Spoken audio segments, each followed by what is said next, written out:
چه شورش است باز این چه شورش است که در خلق عالم است. اعوذ باللہ من الشیطان الرجیم بسم اللہ الرحمن الرحیم الحمد للہ والصلاة علیہ اما بعد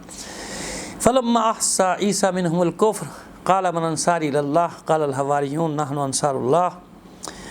آمنا باللہ واشہد بأننا مسلمون۔ ہم نے کل بات ختم کی تھی یہاں پر کہ جناب مسلم کے ساتھ بے وفائی کی، غداری کی کوفے کے لوگوں نے، یعنی اکثریت نے، اور نتیجہ یہ ہوا کہ حسین کا یہ سفیر، حسین کا یہ شیر اور جناب عقیل کے بیٹے، آپ جانتے ہیں نا صرف سفیر نہیں ہیں بلکہ جناب سید الشہداء کے سگے چچا زاد بھائی بھی ہیں، اور بھائی کے ہونے کے ساتھ ساتھ آپ کے گھر میں جناب مسلم بن عقیل کے بعد جناب مولا کائنات کی صاحبزادی سے عقد ہوا ہے جناب رقیہ سے، تو یہ بھی رشتے نہیں، اتنے سارے رشتے ہیں جناب مسلم بن عقیل کے ساتھ۔ تو مسلم بن عقیل بہت ہی بے دردی کے ساتھ شہید کر دیے گئے، ان کا سر قلم کر کے دارالامارہ سے نیچے پھینکا گیا، جسد آپ کے جسد منور کو کھینچا گیا بازاروں میں، اور پھر باب کناسہ کوفے کا جو مشہور دروازہ تھا اس کے اوپر اس کو ٹانگ دیا گیا تھا، آپ کے بے سر کے لاشے کو۔ بہت عرصے کے بعد پھر وہ سپرد لحد کیا گیا تھا آپ کا جسم۔ بس یہاں سے جب یہ خبر کوفے کے لوگ آتے جاتے تو تھے نا اس وقت تک، تو وہ یہ خبر پہنچی جناب سید الشہداء کو کہ مسلم شہید کر دیے گئے، اور پھر آپ کے ایک اور سفیر قیس ابن مسحر السیداوی، پھر ان کی خبر آئی کہ انہیں بھی شہید کر دیا گیا، ان کے ساتھیوں کو بھی شہید کر دیا گیا۔ لیکن آپ کا سفر جاری رہا۔ میں نے جناب حر کی ملاقات کا تو آپ کو بتایا گیا تھا، یہاں پہ ایک تاریخی واقعہ بہت بڑا پیش آیا۔ زہیر بن قین کیسے شامل ہوئے؟ یاد رکھیے عجیب و غریب کردار ہے جناب زہیر بن قین کا۔ جناب زہیر بن قین صفین میں مولا کے مخالف لشکر میں تھے، یہ ایک تاریخی بات آپ کو بتا رہے ہیں، اور یہ ہم اپنی کتاب میں لکھ بھی چکے ہیں انصار حسینی میں۔ یہ مخالف کیمپ میں تھے، مخالف لشکر میں تھے، لیکن بس یہاں وہ اس بات پہ، اس روایت پر یقین آتا ہے کہ جب لیلۃ الحریر، وہ شدید رات جس میں رات بھر جنگ ہوئی اور کشتے ہزاروں دونوں طرف کے مقتول ہو گئے تھے، تو اس میں پھر صبح جب الگ کیے جا رہے تھے، شمار کیے جا رہے تھے کشتے، تو ظاہر ہے کہ مولا کائنات کے ہاتھوں مارے جانے والوں کی تعداد ہمیشہ زیادہ ہوتی تھی، تو مالک اشتر ساتھ تھے اور وہ گن رہے تھے، شمار جیسے ہوتا ہے کہ بھئی ہم نے اتنے مارے، آپ نے اتنے مارے، تو اس دن پھر تھوڑی دیر بعد جب گنے گئے تو برابر تھے، مثلا جتنے مولا نے مارے تھے اتنے ہی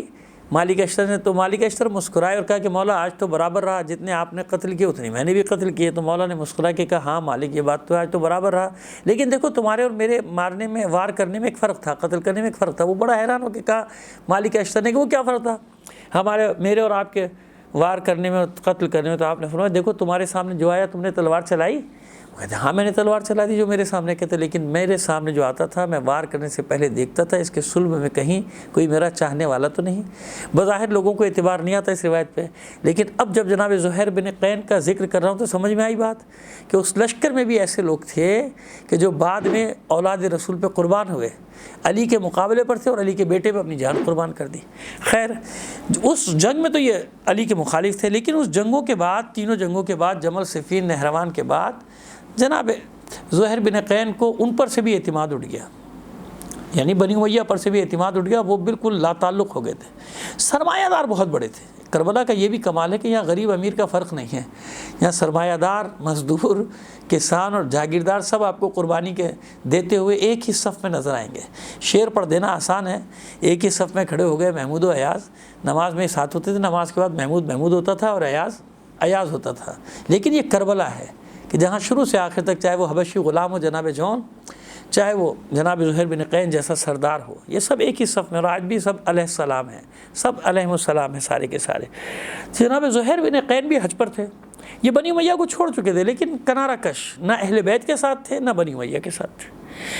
لیکن کہیں تو کوئی نیکی تھی نا، کیونکہ بہت شجاع بہت ہے۔ اور پھر سب سے بڑی بات صحابی رسول، وہ جو صحابہ کا ذکر کرتے ہیں ان کی خدمت میں بھی عرض کروں کہ خدا کے بندو تاریخ تو پڑھا کرو۔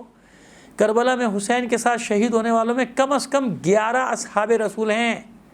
جناب زہیر بن قین صحابی رسول، جناب حبیب ابن مظاہر صحابی رسول، جناب مسلم بن اوسجہ صحابی رسول، اور کتنے نام ہیں میرے پاس جو میں نے کتاب میں لکھے ہوئے ہیں، دیکھ لیجیے گا کبھی فرصت مل جائے۔ اور 11 میں سے 7 کے بارے میں تو مسلمات میں سے ہے کہ وہ اصحاب رسول۔ تو اتنا شور کرتے ہیں اصحاب کے بعد، ان کو اصحاب نے مارا ان پر بھی تو لعنت بھیجا کرو، صحابہ کے قاتلوں کو تو پہلے تلاش کرو، امہات المومنین پر جنہوں نے ظلم ڈھائے ان کو تو تلاش کرو پہلے، اور جنہوں نے صحابہ کو قتل کیا ہے ان کو تو تلاش کرو۔ بس ایک وہ بلیک میلنگ کے لیے ایک جملہ یاد کیا ہوا ہے صحابہ کے خلاف، یہ معلوم ہی نہیں ہے کہ صحابہ پر ظلم اصل میں کیا کس نے ہے، کس نے قتل کیا ہے، صحابہ کا خون بہایا ہے۔ واقعہ ہرہ میں کس نے صحابہ کی اولادوں کو غلام بنایا، صحابہ کو قتل کیا، ان پہ غلامی کی مہر لگائی؟ جا کے پڑھیں، علماء سے بھی پوچھیں کہ واقعہ ہرہ کیا ہے، اس لیے تفصیل نہیں بتا رہا کہ پھر کبھی صحیح۔ زہیر بن قین حج پہ ہیں، اور ظاہر ہے کہ جناب سید الشہداء پہلے نکلے ہیں، تو 5-6 دن کا تو فرق ہو ہی گیا۔ کتنی ہی جلدی زہیر بن قین نے سفر شروع کیا ہو تو بھائی 13-14 ذی الحج کو تو کیا ہوگا، تو 1 ہفتے سے زیادہ کا فرق ہے۔ لیکن جب مکے سے نکلے ہیں جناب سید الشہداء تو رفتار بہت آہستہ ہے۔ اچھا حیران بھی ہے ساتھی کہ اتنی جلدی قیام کیوں کر رہے ہیں، یعنی اتنی کم جگہ پہ قیام، کبھی چلے ہیں پھر تھوڑی دیر بعد قیام کر لیا، پھر تھوڑی دیر بعد قیام، یعنی وقت زیادہ لے رہے ہیں، ٹھہر زیادہ رہے، آہستہ زیادہ۔ کسی کی سمجھ میں یہ بات نہیں آ رہی۔ کچھ دنوں کے بعد یعنی 16 یا 17 ذی الحج کو یہ ہوا کہ وہ سفر کرتا ہوا قریب آ گیا، جناب زہیر بن قین کا قافلہ قریب آ گیا۔ جب قریب آیا تو زہیر بن قین کو جیسے ہی معلوم ہوا کہ یہ سید الشہداء کا قافلہ، تو معلوم تو تھا نا اسے کہ حکومت وقت کے ساتھ مناقشہ چل رہا ہے، عراق جا رہے ہیں سفر، تو اس نے غیر جانبدار رہنے کے لیے اپنا قافلہ دور ٹھہرایا، اور پھر جہاں بھی قیام ہوتا تھا دور ٹھہراتا تھا۔ ایک مقام ایسا تھا کہ جہاں دونوں کو ہی ٹھہرنا تھا، جیسے ہمارے یہاں ہوتے ہیں نا بعض مقامات کامن ہوتے ہیں، جب ہم بائی روڈ سفر کرتے ہیں تو بعض مقامات پہ ہر گاڑی کو رکنا پڑتا ہے، چائے پانی آرام یہ وہ خیمے میں لگانے پڑتے ہیں، تو وہ ایسی منزل آئی، لیکن اس نے پھر بھی فاصلہ قائم رکھا، دور اپنا رکھا کہ ان کا آج کل حکومت کے ساتھ جھگڑا چل رہا ہے، دور ٹھہرو، کہیں ایسا نہ ہو کہ میں ان کے ہمراہیوں میں شمار ہونے لگوں، لہذا بہت دور اس نے اپنا قافلہ ٹھہرایا۔ قافلے ٹھہر گئے دونوں فاصلے سے۔ ابھی یہ کھانا کھا رہا تھا خیمے میں بیٹھ کے، تبھی لقمہ اٹھایا تھا کہ اس کا غلام آیا، اور آنے کے بعد کہتا ہے کہ قاصد حسین آیا ہے، حسین، اس کا لقمہ ہاتھ میں رہ گیا، اس کا چہرے کا رنگ سفید پڑ گیا، سب حیران کہ کیا ہوا؟ کہتا ہے کون آیا ہے؟ جو بھی آیا اس کو واپس بھیجو۔ اس نے کہا کہ حسین نے اپنے بیٹے کو بھیجا ہے، علی اکبر کو۔ یہ بہت بڑی بات ہوتی تھی کہ قاصد کون آ رہا ہے، غلام آ رہا ہے تو پیغام کسی اور قسم کا ہوگا، بھائی آ رہا ہے تو کسی اور قسم کا۔ جتنی اہم شخصیت کو پیغام جاتا ہے نا، اتنی ہی اہم فرد کو بھیجا جاتا ہے پیغام لے کے۔ تو جناب علی اکبر کو بھیجنے کا مقصد کیا تھا کہ کتنا اہم ہے جناب زہیر بن قین، جناب سید الشہداء کے لیے جناب زہیر بن قین کی شخصیت کتنی اہم ہے، لہذا اپنے بیٹے کو بھیجا، اور جو شبیہ پیغمبر ہے اور سب جانتے ہیں، پورا عرب کا معاشرہ جانتا تھا، جنہوں نے نہیں دیکھا وہ بھی جانتے تھے کہ حسین کا ایک بیٹا شبیہ پیغمبر ہے۔ یہ مدینے سے لقب تھا آپ کا۔ صحابہ کرام اور تابعین اور یہ تابع تابعین لوگوں کو بتاتے تھے، بچوں کو بتاتے تھے کہ حضور کو دیکھنا ہے تو حسین کے اس بیٹے کو دیکھا کرو۔ تو جناب علی اکبر کو بھیجا، تو اس نے کہا کہ حسین نے اپنے بیٹے علی اکبر کو بھیجا ہے۔ اس نے کچھ سوچا، پھر سوچ کے کہتا ہے کہ نہیں مجھے نہیں ملنا، واپس بھیج دو۔ تو ظاہر ہے کہ خیمے ساتھ ساتھ ہوتے تھے نا، پشت خیمہ پہ جو دوسرا خیمہ تھا چادر کے پیچھے، وہاں اس کی زوجہ نے جب یہ سنا کہ حسین کا قاصد اور وہ بھی علی اکبر، تو اس نے پردے کے پیچھے سے کہا کیا کرتا ہے زہیر،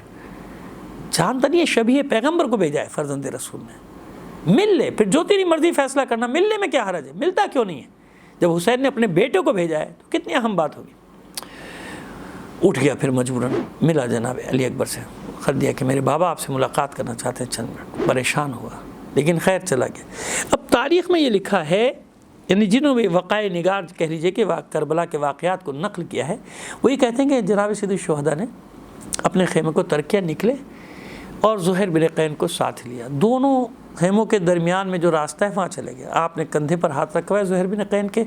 کہیں یہ نہیں لکھا کہ گفتگو کیا ہوئی۔ یہ اگر کوئی کہتا ہے تو وہ بالکل غلط بیانی سے کام لیتا ہے۔ اصل بات یہ کہ کسی کو بھی نہیں معلوم، آج تک نہیں معلوم کہ حسین نے زہیر سے کہا کیا، لیکن بس اتنا ہوا کہ کچھ دیر کے بعد زہیر جب واپس آئے تو آنے کے بعد انہوں نے حکم دیا خیمے اٹھاؤ، سمیٹو، غلاموں کو آزاد کر دیا، یہاں تک کہ بیویوں کو آزاد کرنے کی بات کر دی کہ بھائی میں جا رہا ہوں مرنے کے لیے، وہ تو تم تو میرے ساتھ عیش و آرام کے لیے تھی، میرا سرمایہ سب میں تم کو دیتا ہوں، میں اب جا رہا ہوں، میری منزل آ گئی۔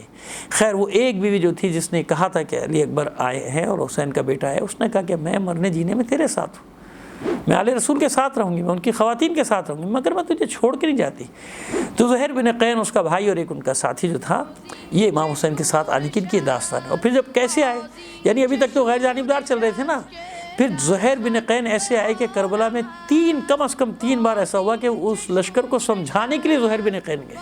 خطابت کی کہ تمہیں کیا ہوا، تمہیں سمجھ میں نہیں آ رہا کہ یہ زہرا کا لال کون ہے، یہ رسول کا بیٹا کون ہے، یہ علی کا بیٹا کون ہے، تمہیں سمجھ میں نہیں آ رہا، تم اس کو قتل کرنے کے لیے جمع ہو گئے۔ زہیر بن قین ان افراد میں ہے جو شب عاشور جنہوں نے اپنی ہتھیار حسین کے قدموں میں ڈال دیے تھے، یہ وہ زہیر بن قین جس نے آگے بڑھ کر لرزتے ہوئے کہا تھا کہ مولا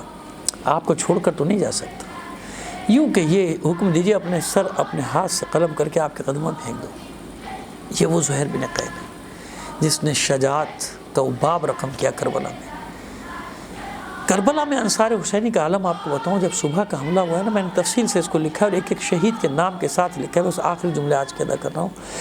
کہ کربلا میں عالم یہ تھا انصار حسینی کا، جب پہلا حملہ ہوا ہے تو انہوں نے اپنے نیزوں کو اس طرح سے زمین میں گاڑ دیا تھا کہ جب وہاں سے تیر اندازی ہو رہی تھی تو تیر نیزوں پہ لگتے تھے اور خیموں کے پیچھے چلے جاتے تھے، اور ایک دوسرے سے قسمیں کھائی تھی، ہاتھ پہ ہاتھ رکھ کے بیعت کی تھی کہ دیکھو ہماری زندگی میں کوئی تیر خیموں میں نہ جانے پائے۔ ایک شہید ہوتا تھا، گرتا تھا، دوسرے کو آواز دیتا تھا زہیر رسول کی امانت سے ہوشیار، حسین سے ہوشیار، دیکھو حسین کو کوئی زخم نہ لگے۔ یہ تھے انصار حسینی کہ جب جناب قاسم کی لاش کے ٹکڑے اٹھانے گیا ہے میرا مولا حسین، اپنے انصار کو یاد کرتا تھا۔ اس وقت صرف 2-3 افراد تو حسین کے ساتھ رہ گئے تھے، ایک جناب عباس علیہ السلام، ایک جناب علی اکبر علیہ السلام، اور کہا یہی جاتا ہے کہ ایسے وقت پہ جب حسین اپنے انصار کو آواز دیتے تھے تو کوئی بعید نہیں کہ کٹے ہوئے لاشیں تڑپتے ہوں، آوازیں آتی ہوں مولا ہم اب بھی نصرت کے لیے تیار ہیں، مگر کیا کریں موت نے مجبور کر دیا۔ کس طرح سے قاسم کا لاشا اٹھایا مجھے نہیں معلوم، لیکن جو پامالی لاشِ قاسم پہ شک کرتے ہیں نا، ان کے لیے میں سے ایک جملہ ادا کرنا چاہتا ہوں کہ زیارت ناہیہ کو پڑھ لو۔ زیارت ناہیہ میں میرے مولا امام زمانہ اجل اللہ تعالیٰ فرجہ شریف کا جملہ ہے زیارت کا کہ میرا سلام ہو ان لاشوں پر جنہیں گھوڑوں کی ٹاپوں تلے روندا گیا،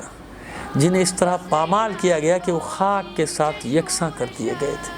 تو اگر پامال یہ لاش قاسم کی روایت کہیں لکھی اور کسی نے نہیں لکھی تو تسامح کا باب جاری ہوگا نا۔ اگر پڑھتے ہیں لوگ پامال یہ لاش قاسم کی روایت تو شک نہ کیا کرو، کربلا میں کیا کیا ظلم و ستم ہوئے، کسی میں مجال ہے کہ وہ سارے ظلم و ستم بیان کر سکے؟ ہم صرف چند مصیبتیں بیان کرتے ہیں، ہر اس لمحے کو قید کرنا کسی انسان، کسی عالم، کسی خطیب، کسی ذاکر کے بس میں نہیں۔ کہ جب قاسم کا لاشا آیا ہوگا تو ماں کے دل پر کیا گزری ہوگی، پھوپھی کے دل پر کیا گزری ہوگی، پچھاڑیں کھاتی تھی ماں بہنیں پھوپھیاں۔ اس طرح سے قاسم کا لاشا خیمے میں پہنچا تھا۔ وما علینا الا البلاغ المبین۔ بازین چه شورش است، بازین چه شورش است که در خلق